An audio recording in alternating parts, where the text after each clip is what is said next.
Ngimache kekas kabwatutikuk, ngimache iyat muguleldangu, ngimache imong'ugei, nyangebe kiputinai. Lale, kimi kibagenge, Kitwet FM kikosin, Kitwet FM kikosin, 98.0 Kitwet FM kikosin.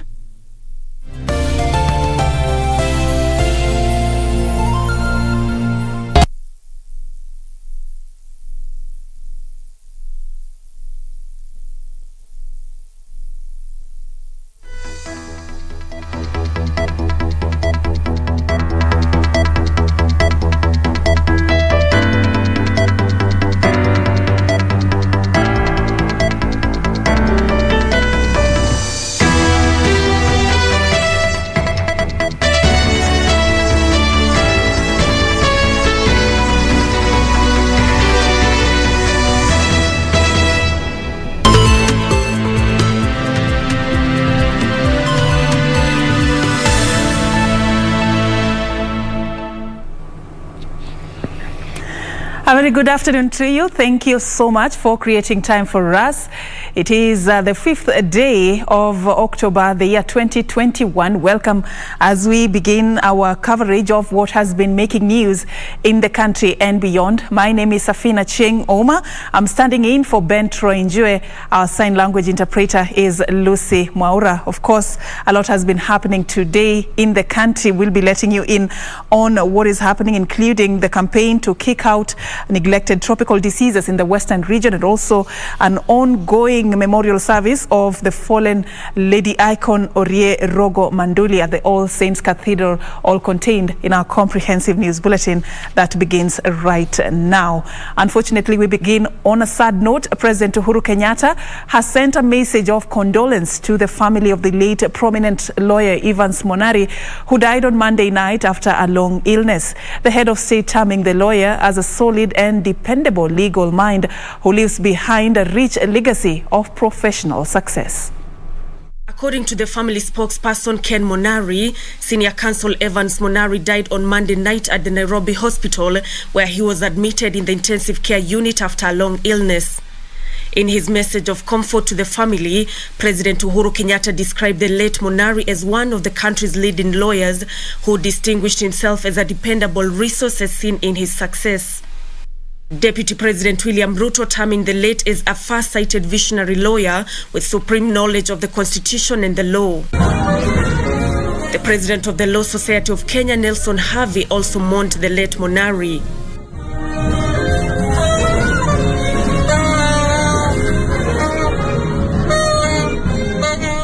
Senior Counsel Ahmed Nasir Abdullahi termed the late Monari as a mentor who took him under his wings and introduced him to legal practice.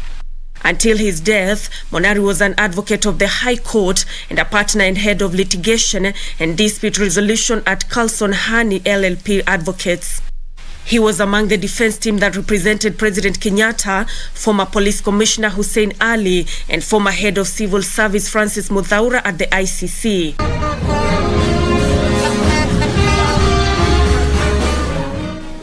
Nancy Okwari, Lunchtime News.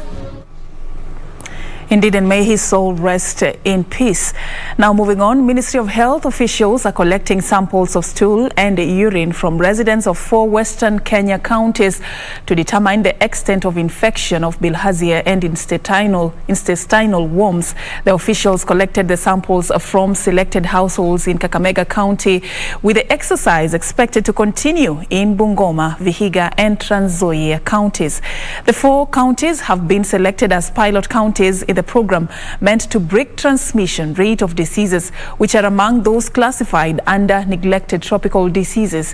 The head of Kenya National Public Health Institute at the Center for Disease Control, Dr. Sultan Hedley Matende Chero, says the ministry is expected to administer treatment to residents in the selected counties by the end of November or early December this year, once tests for the sampled specimen are concluded.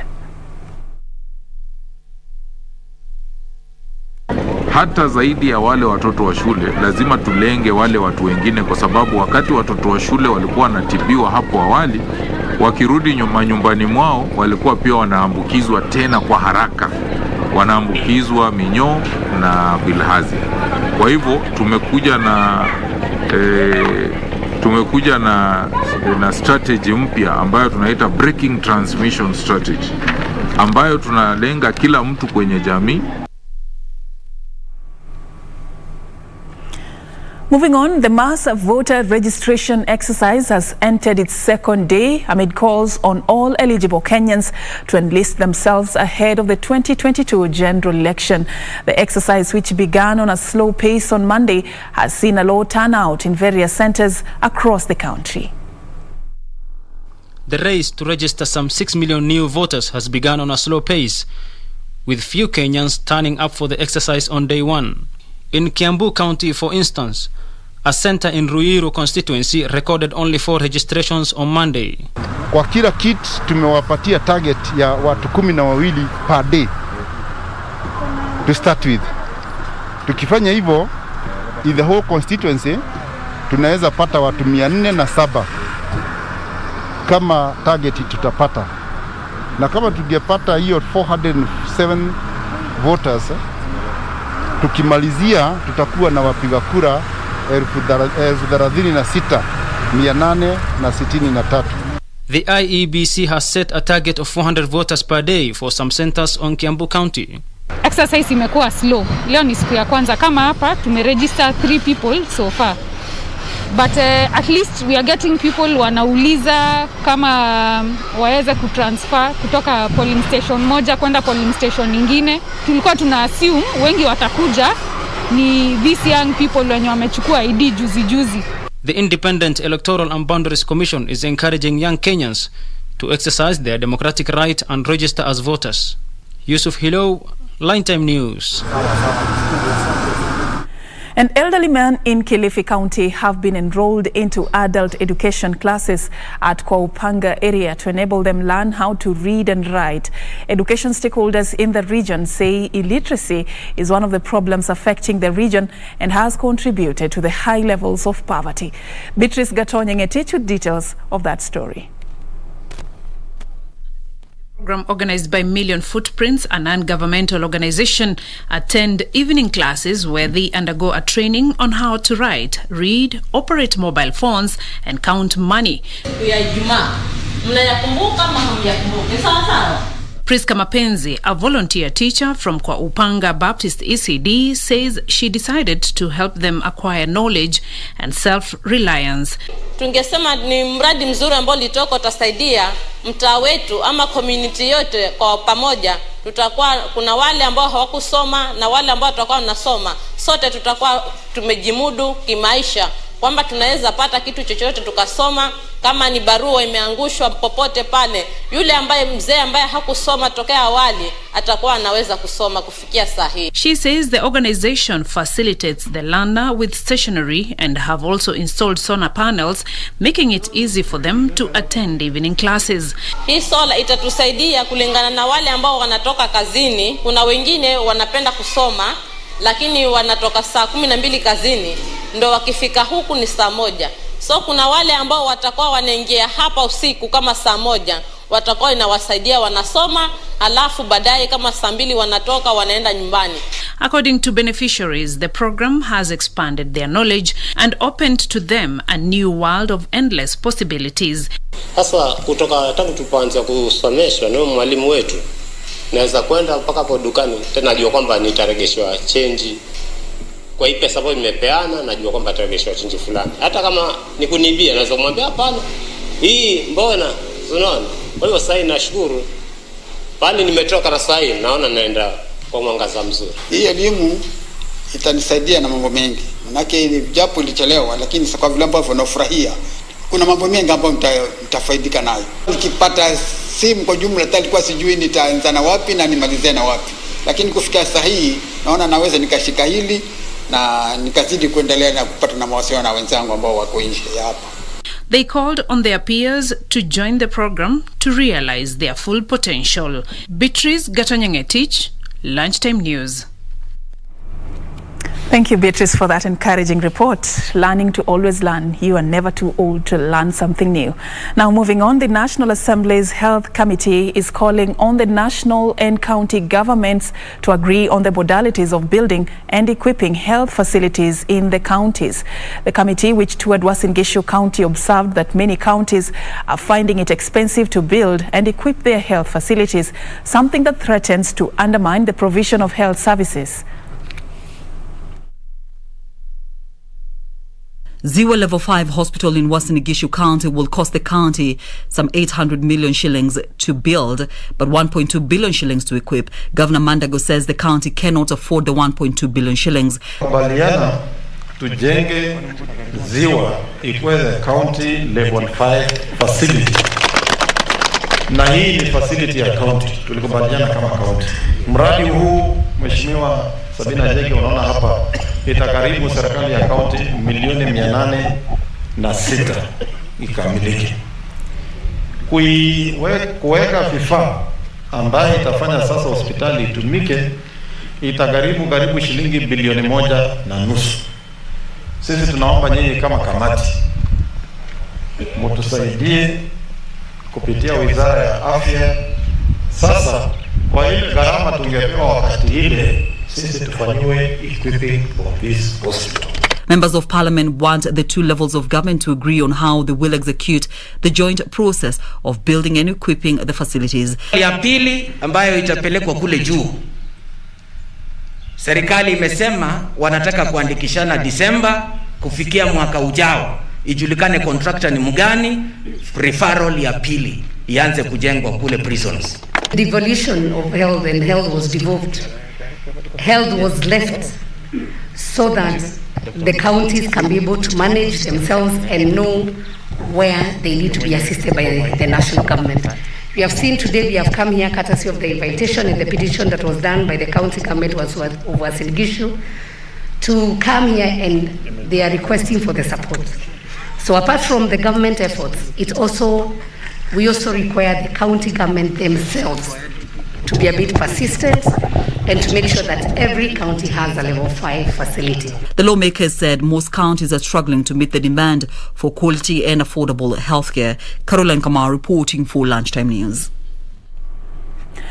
The national government has asked the Mombasa County government to expedite the relocation of the Mwakirunge dump site. Kenya Civil Aviation Authority Director General Captain Gilbert Kibe says the dump site poses a danger to flights landing at Moi International Airport, Mombasa. The dump site usually attracts birds that are a danger to the aviation industry. According to the Kenya Civil Aviation Authority, the dump site is set to attract birds that may end up causing confusion to flights and mechanical failures. ACAA has requested the county of Mombasa to move that dump site to an area that will be away from the entry point to Moi International Airport. So we have written severally, and we're waiting for them to act. The Director General says the Mombasa County government must expedite the relocation process. 2 million shillings or imprisoned for a maximum of 6 months, or even both, depending on how serious you have broken that law or regulation on drone operations. So we would like to encourage all Kenyans and people who live in Kenya to come and register with us. Register yourself as an owner or an operator of drones. Kibe added that he will hold a meeting with stakeholders on how to reinforce aviation regulations during the campaign period and license media houses to operate drones through a commercial business category. Now, moving on, police in Kitengela town have arrested more than 30 bar revelers found consuming alcohol beyond the curfew hours. The senior deputy county commissioner led the multi-security agency team in the crackdown in collaboration with the Kajiado Liquor and Alcohol Licensing Board. Kajiado County Liquor and Alcohol Licensing Board Chairman Jonah Malapash, while speaking after the crackdown, said the operation is meant to get rid of illegal liquor in the market and ensure clubs are operating within the stipulated time. Serikali tunaendelea kupambana na pombe haramu, na nyinyi tushirikiane na nyinyi wananchi, kwa sababu serikali haifanyi operation ama kupambana na pombe haramu ndio kunyanyasa mtu hapa. Malapash further added that there is an influx of illicit brew and unlicensed alcohol being sold cheaply in various satellite towns in Kajiado town. Ingia katika mtandao ya county, tuliagiza wale wote ambao wanaitwa distributors na manufacturers watupatie majina yao na ile pombe yao wanauza, ndio tufuatilie from the source. Led by Senior Deputy County Commissioner, the security multi-agency team raided clubs operating behind closed doors to hoodwink law enforcers. The suspects are expected to be taken to court. Jacqueline Masharia for Lunchtime News. All right, moving on to Nyandarua. Chaos erupted at the Nyandarua County Assembly, disrupting business as MCAs engaged each other in running battles over the county leadership. Police were forced to use tear gas to disperse the MCAs, who were literally on each other's necks following the High Court issuance of stay orders in favor of Nyandarua Speaker Ndegwa Wahome. On Monday, the court fined the county leadership for contempt of court after the speaker was barred from accessing the chambers. The latest drama now deepens wrangles at the Nyandarua County Assembly, whose Speaker Ndegwa Wahome has been ousted 3 times in less than 4 months. We know there are 8 armed people inside here. Na nataka hii mvrango ifunguliwe, we go and confirm that. And the officers are the one who allowed us to come inside here. You disallow my security team to be here. Where security umewakataza wakuje hapa so that you can be allowing drugs and criminals to get into the assembly. I'm actually surprised.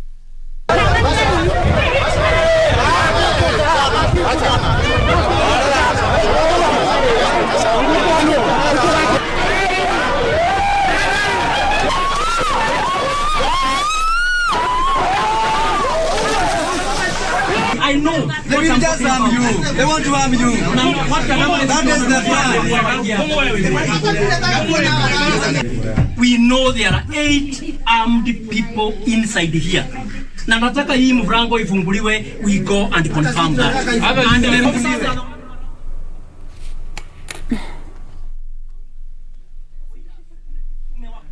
wakuje hapa so that you can be allowing drugs and criminals to get into the assembly.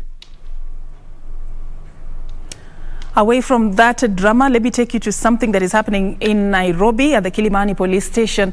There is a crackdown on illegal chemists that has been launched in this particular county, and we just want to cross over there. Right now speaking is the Senior Inspector on Drugs at the Pharmacy and Poisons Board. Let's listen into what he has to say. I think with that, we appreciate them a lot. We also want to appreciate the office of the police, the National Police Service, that has been supporting us from the upper hand. That now, without them, I think the issues of security of the inspectors, security of the resources that we have, and also enforcing the arrest would have been a difficult part. So that is where we are, and we still continue. This is a routine work. We still continue all through, and ensure that we completely wipe out all those people that are practicing illegally, and they leave the people who are licensed and qualified to run the pharmacies to actually attend the public with that surety that now they are going to get the right medication personnel to attend on them. Otherwise, I'm grateful and request Kilonzo to come and take up in Kiswahili if there's some few ones on the hand before my colleague here and something and Mwilami. Yes.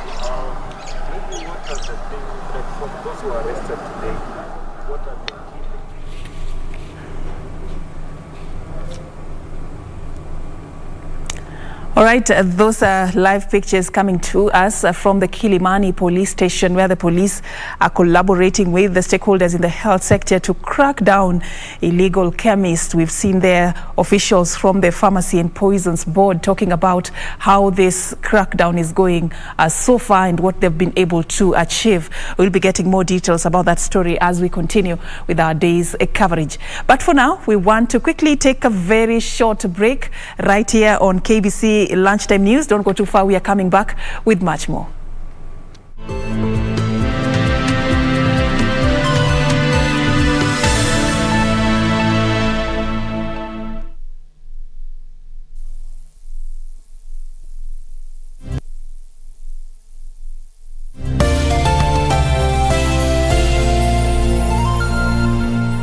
Jemo kuget Go TV ilikuwa decision moja fiti sana kwa life yake. Usitake jua kuget machuo mtimam za kucheki futa ilikuwa ngori kuruka na zilidai kwanja. Alafu ikajipa. Jemo akawai discovery moja bigi. Siku hizi zinamshika mtaani akicheza pro na home ground advantage. Get home ground advantage ukijishikia decoder ya Go TV kwa bei nafuu ya 1,299 bob plus 1 month Go TV Plus. Enjoy the world's biggest leagues na cup competitions hii futa season. Go TV, love it.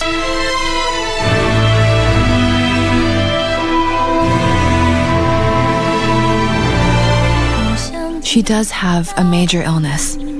But how dare you do that? Lying to the Empress Mother. You wrote that? It wasn't there when I handed it over.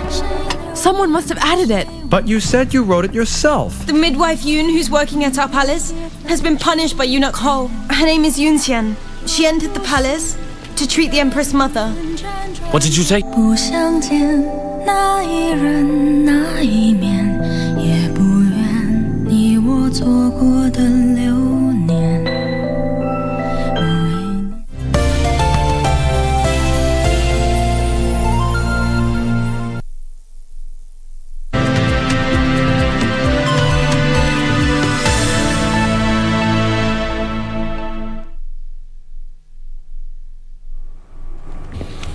Welcome back and thank you for staying with us.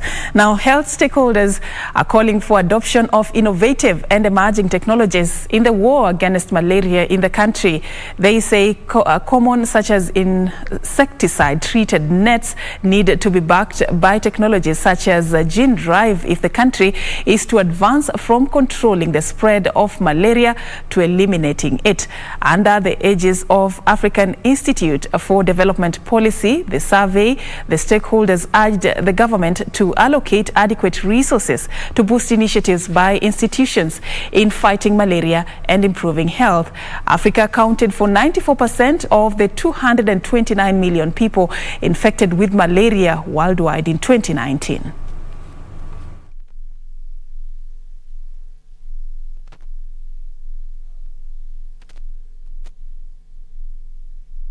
Emerging technologies have a role to play in changing the story of health in Africa. Like malaria elimination can actually be a possibility if we look at some newer ways of eliminating malaria. A lot of health challenges in Africa continue because we are not innovating, looking at the next solution to this problem that is persisting. So when I look at a problem like malaria, for instance, malaria has been around for ages. And we know that there are some new ways of looking at malaria. There are some new tools that can actually be developed and lead us to elimination. Using gene drive in our research to make all mosquitoes to become males. So there'll be nothing to better a human being. Everything will be male, no better of a human being. If the government is committed, even in driving and reducing taxes and everything, possibly it might become cheaper. And therefore, what we require is a higher allocation of funding to researchers to be able to drive the research. The government has a bigger role to play on this, because if you look at the amount of research funding that the government is giving, it's too little to do any impact. African governments especially need to start putting in some good amounts of money for research on health, particularly innovating with technologies that can change health in Africa, because if we don't put in the money, then even the technologies being researched may not be the technologies that Africa needs, right? Because you're not putting in the money. It may be technology that somebody else needs. So if we put in the money, we decide malaria is the biggest challenge. You're going to put in this money and you're going to explore these technologies because we think they have potential to eliminate malaria. Away from that, the National Cohesion and Integration Commission should keep a tight rein on hate speech mongers during the ongoing enhanced voter registration. This is according to Brian Demayan, who is vying for the parliamentary seat in Narok North constituency, who says the county is cosmopolitan, hence the need to preach peace and unity. He called on young people in the society to register as voters. Msimu wa kujiandikisha, wakati wa kujiandikisha kama wapigaji kura wote ambao wako na semi za uchocheaji, na ningependa kuomba serikali wachukulie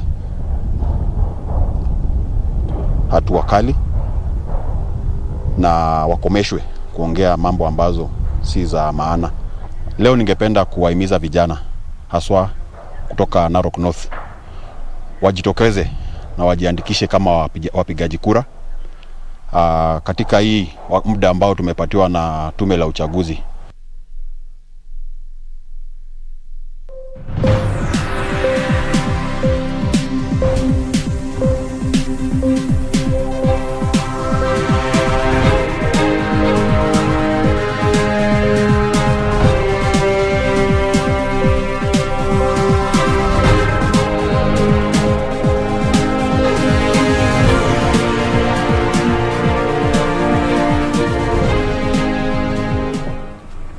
And we now cross into the world of business. We begin in South Africa, where South Africa's biggest engineering metal workers union launched an indefinite strike seeking pay rises. The strike threatens to choke supplies of parts to make new cars and accessories. The National Union of Metal Workers of South Africa, which has 155,000 members, has called for a total shutdown of the country's engineering industry after wage hike talks with employers failed. Here are the details of this and other stories from across the globe. Which planned a series of marches and rallies across the country on Tuesday, had sought an 8% across-the-board wage rise in the first year of a pay deal and an increase equal to the rate of inflation, plus 2% for the following 2 years. However, industry body Steel and Engineering Industries Federation of Southern Africa has offered a 4.4% hike for 2021, inflation plus 0.5% in 2022, and inflation plus 1% in the third year. Pummeled during the COVID-19 pandemic, South Africa's export-focused automotive sector has 7 major car brands, including Ford, BMW and Nissan, with local plants that assembled 631,983 vehicles in 2019. Meanwhile, Access Bank PLC announced to investors and the Nigerian Exchange Limited that it successfully priced $500 million Eurobond, which was oversubscribed by more than 200% on its order book. In a statement, the bank revealed an additional Tier 1 Eurobond priced at a 9.125% yield with a coupon speaking of $1 billion. The Eurobond is to be listed on the London Stock Exchange. The Eurobond may be called anytime from October 7, 2026, subject to conditions including the Central Bank of Nigeria's approval. Finally, Zimbabwe's annual inflation rate could end the year between 35% and 53%, up from an earlier estimate of 25% to 35%.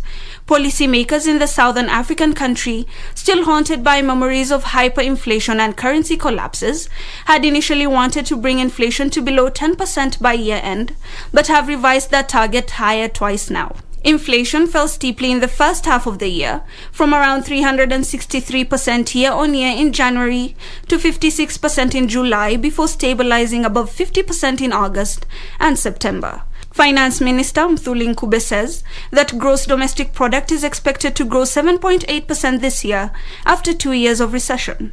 Reporting for Lunchtime News, my name is Hibak Said. The International Air Transport Association has projected a 160 billion shillings loss for African airlines in 2022, down from a 200 billion shillings loss in 2021. The association says the slow pace of recovery in financial performance will be driven by low vaccination rates across the continent and depressed demand due to poor economic performance. The association further says over the 2020-2022 period, globally, aviation industry will experience total losses that could top 22 trillion shillings. The global aviation industry is slowly emerging from the disruptions caused by COVID-19 that impacted billions of passengers worldwide. China, Europe and North America are driving the recovery, where demands for service is almost eclipsing pre-COVID levels. According to the International Air Transport Association, to survive, airlines have dramatically cut costs and adopted their business to new realities. Due to this, the sector will see the 15 trillion shillings loss of 2020 reduced to 5.5 trillion shillings this year. This is expected to further reduce to 1.4 trillion shillings in 2022. Recovery in Africa is expected to lag other regions due to poor vaccination levels and harsh economic environment. However, the losses are expected to lower in Africa next year to 160 billion shillings in 2022. These will be down from 200 billion shillings in 2021. The slight improvement is built on the expectations of some recovery in intra-Africa travel to some tourist destinations with relatively higher vaccination rates. IATA says the air cargo business is performing well and domestic travel will be near pre-crisis levels in 2022. The challenge is international market, which remains severely depressed as government-imposed restrictions continue. The World Trade Organization forecast world trade to grow at 9.5% in 2021 and 5.6% in 2022. This year, cargo demand is expected to exceed pre-crisis levels by 8%, while in 2022, cargo demand is expected to exceed pre-crisis levels by 13%. O'Brien Kimen for Lunchtime Business News. Meanwhile, assorted food producer Serfine has completed the acquisition of flour-based bakery Enns Valley Bakery in a deal that will see the company expand its range of baked products in the Kenyan market.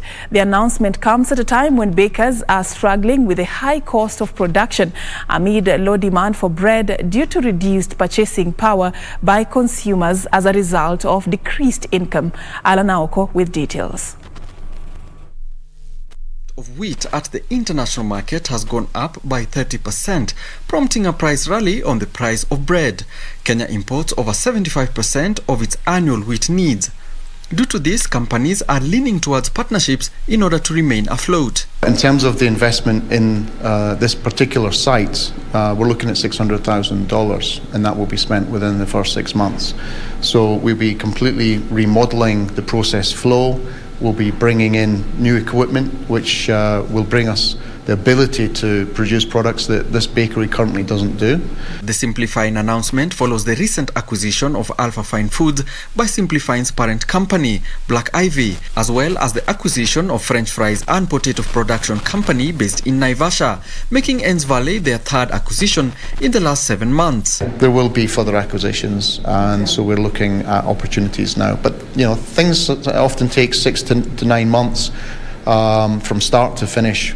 You know, this exercise here has been 9 months. Unga Group PLC in the 1990s sold its stake at Elliott's Bakery and acquired Enns Valley, the makers of premium bread, in 2014 as it sought to diversify its income and cut over-reliance on milling of maize and wheat flour. But in 2021, it searched for a buyer of Enns Valley Bakery as it sought to cut costs and improve efficiency. Alanauko, Lunchtime News. All right, away from that report by Alan, we're now going to be crossing over to the KEPSA offices to link up with Caroline Njenga. A very good afternoon, Caroline. I understand that the East African Business Council and Kenya Private Sector Alliance has just resolved to have a common EAC vaccine certificate. What more can you tell us about this agreement? Well, thank you, Serfine, and that is exactly what you have said, and that is what was concluded right here at KEPSA offices in regards to some of the various pertinent issues that the EAC region is facing. And there was a roundtable meeting for the better part of the morning, as there was discussions among the 6 EAC countries, just see how they can improve trade within the region. And right here, I am joined by John Bosco Kalise, who is the CEO of East African Business Council, who will just elaborate to us or tell us some of the key recommendations that they came out of the meeting with, to see that the trade within the East Africa grows to an exponential level, and also to see how they can back or ensure that the SMEs in the country, which actually form the basis of the GDP in this country, will grow to another level. Joining us right here is John Bosco. Just tell us, Mr. Bosco, what are some of the key recommendations that came out of this key meeting that was attended by key representatives from the East African region? Yeah, thank you very much. It has been an exciting meeting hosted by Kenya Private Sector Alliance, and the meeting brought together national private sector organization across 6 EAC partner states. So the meeting came up with a number of recommendations. One is to have a common EAC vaccination certificate, so that we are able to reduce the transaction costs related to testing, as well as harmonizing the measures related to tests. And that was very critical. Again, another one was that how do we build back better? How do we support our economies to build back better? So we looked at a number of initiatives across the region. How do we support our private sector, especially small, micro, and medium enterprises to recover from the effects of COVID. So one of the instruments we looked at is again promoting SME club across our national private sector organization in the region, and also have strengthen our EABC SME platform. We looked at how best do we engage our government in terms of some of the measures, especially access to affordable and cheap finance for SMEs, rolling out e-commerce platform, digital tools among the youth. We learned today from what KEPSA has done quite well in terms of online jobs, creation of jobs for the youth. So we looked at some of those digital instruments and tools that we can use to build back better, especially SMEs. We also looked at the capacity building for our private sector. How do we mentor, how do we engage our development partners and our large corporate enterprises in terms of supporting the SMEs? We also looked at issues related to NTBs, elimination of NTBs. It was recommended that our NTB Act 2017 need to be relooked, need to be revised in order to take into account the current challenges occasioned by COVID. So one of the issues we discussed that the private sector organization and EABC need to take a proactive role other than a passive role in terms of elimination of NTBs and engaging our partners, our government, in terms of addressing those NTBs that impact trade and investment across the region. We also looked at opportunities provided by Continental Free Trade Area, the CFTA, as the slogan we call it. It's a game changer for our region in terms of boosting economic growth, in terms of improving intra-regional trade. So we looked at the region where we are, what are those products that the region can market competitively, as we came up with a slogan that build East Africa, buy East Africa, build East Africa better. So we have to have a joint marketing of our regional products to every benefit from continental free trade area. Okay. Now for East Africa, if I may cut you short, for East Africa to have a common vaccine certificate, where are the protocols that you're looking at? Are you going to engage government to government, or is it going to be ministry to ministry? How are you going to go about it? And also tell us the timelines. Yeah, indeed. Again, the private sector, as I mentioned, and from the meeting today, we realized that our head of state, even the current chair of the summit, he wants the private sector to take a leading role in terms of recovery. So he requested, and other head of state requested, that private sector has to come up with a solution. One of the solutions is that how best can we roll out the vaccination campaign? Let's get a number of our people, especially the SMEs, vaccinated. Once they are vaccinated, once you have that certificate, then you are able to use it across the region. You are not subjected to numerous testing requirements across the region. So that is something EABC is going to push. Is going to push with the EAC Secretariat, and there is that political goodwill. Again, the current SG wants the private sector to take a leading role. So we are looking at a 3 months period in terms of advocating for that common EAC vaccination certificate in order to reduce transaction cost. For example, one of our members from Burundi, he elaborated that it costed $300 for him to travel to Nairobi and going back. That's a daunting cost. So we are looking at the cost in terms of the testing. We are also looking at the inconveniences caused. How do we ensure that if we are to build back better, if we are to support the recovery of our sector, especially tourism, transport and logistics, we need to reduce and harmonize those measures related to testing for COVID. Okay. So that's what we are pushing, and there is that coordinated and concerted efforts from our national private sector organization that we need to speak with one voice.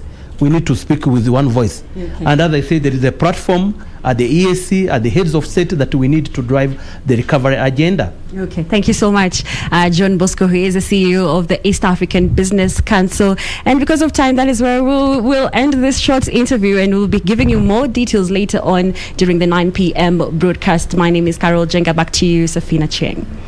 Thank you, Caroline Jenga. There speaking to the CEO of the East African Business Council, Mr. Don Bosco, just moments after she has just informed us that the East African Business Council, together with the Kenya Private Sector Alliance, have both resolved to push for a common COVID-19 vaccine in the East African community. Not COVID-19 vaccine, COVID-19 certificate within the EAC, in what Mr. Don Bosco there is terming as something that will help stakeholders cut on cost. We will be getting more details about that story later on. Now, globally, social media services, Facebook, WhatsApp and Instagram are back up and running after an outage that lasted almost 6 hours. Facebook says the company blamed it on an internal technical issue that was handled by Facebook engineers. The social media behemoth said there was no evidence that user data was compromised as a result of this downtime. Details of this and other stories from across the globe. The services went down at about 4 Greenwich Meridian time, with users beginning to gain access to sites at around 10 p.m. In a statement on Tuesday, Facebook said that faulty configuration change affected the company's internal tools and system, which complicated attempts to resolve the problem. Down Detector, which tracks outages, said some 10.6 million problem reports around the world were received. However, the real number of people affected is much higher. More than 3.5 billion people use Facebook, Messenger, Instagram, and WhatsApp. An outage of this scale for such a long time is rare. A disruption in 2019 left Facebook and other apps mostly inaccessible across the world for more than 14 hours.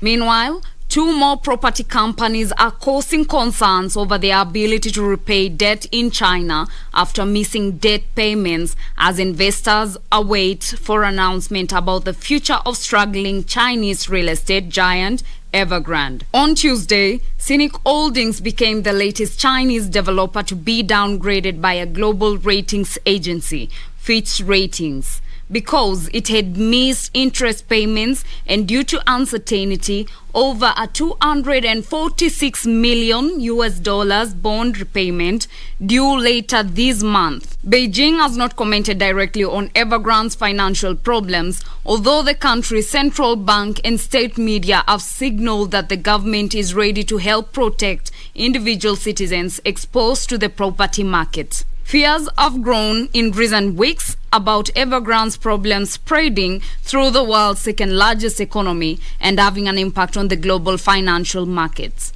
Finally, major banks in Britain made a slight dent in their gender pay gaps last year, though industry observers say they still have a long way to go as several insurers went backward.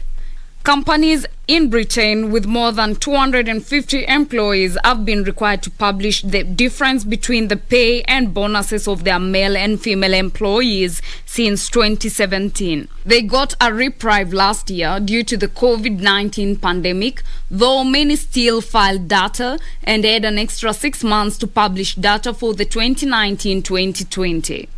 The financial services sector has typically shown one of the largest gender pay gaps in Britain, often attributed to a lack of women in senior jobs. Reporting for Lunchtime News, I am Teresa Mutai.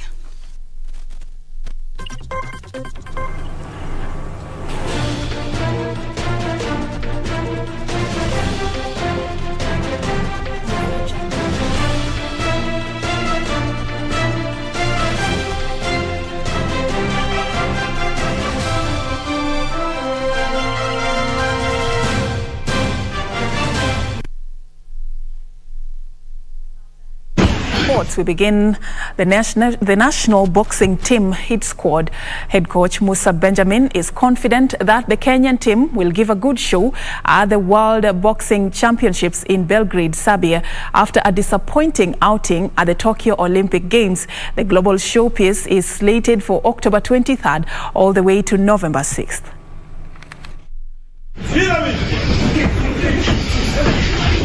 The Kenyan boxers will be out to redeem themselves in Belgrade, Serbia after a poor run at the Tokyo Olympic Games.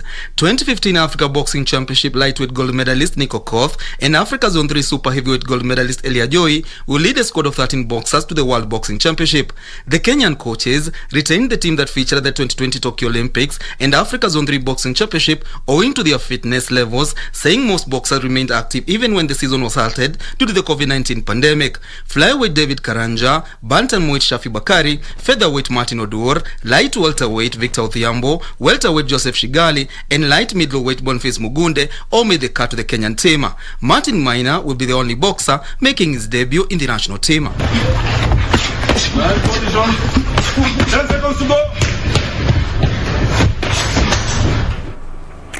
And Delhi Capitals beat three-time Indian Premier League winners Chennai Super Kings to close in on a place in this year's top two.